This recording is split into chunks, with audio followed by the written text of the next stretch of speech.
आप सबको हम दोनों की तरफ से प्रणाम। मैं हस्ती और मैं केमी। हम दोनों 10वीं कक्षा मालगुडी विद्या निकेतन स्कूल में पढ़ते हैं। जैसे कि आप लोग जानते हैं, हमें आज़ादी 15 अगस्त 1947 को मिली है। हमें आज़ादी मिले 78 इयर्स हो गए हैं। हमें आज़ादी मिले कई साल हो गए हैं, लेकिन इस स्वतंत्र आज़ादी का क्या हम सही उपयोग कर रहे हैं? देश के हर एक नागरिक को स्वतंत्रता मिली है और हमें इसका उपयोग करना चाहिए। वो कैसे?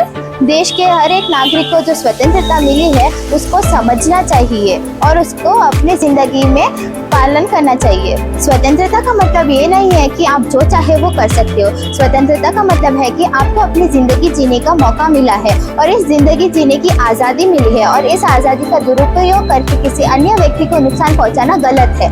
हमें दूसरे व्यक्ति का सम्मान करना चाहिए, उनका आदर करना चाहिए। ये तो बड़े समझ जाएंगे, लेकिन छात्र के रूप में स्वतंत्रता का सही अर्थ क्या हो सकता है? छात्र के रूप में पढ़ाई लिखाई और अन्य गतिविधियों को समझना चाहिए ताकि हम अपने कार्य को पूरा कर सकें। जिम्मेदारी से काम करें और कानून का पालन करें। कानून का पालन करना हम सबकी जिम्मेदारी है और स्वतंत्रता के साथ जिम्मेदारी भी आती है।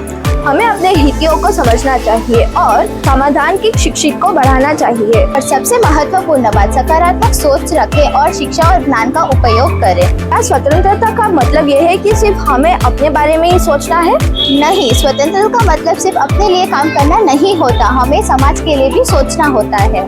हमें स्वतंत्रता के कई अवसरों को समझना चाहिए ताकि हम अपने सहपाठियों और शिक्षकों के साथ अच्छे संबंध बनाए रखें। सकारात्मक सोच रखें ताकि आप और समाज दोनों उन्नति कर सके। हम दोनों शपथ लेते हैं कि हम आज़ादी का सही उपयोग करेंगे। उम्मीद है आप भी वैसे ही करोगे।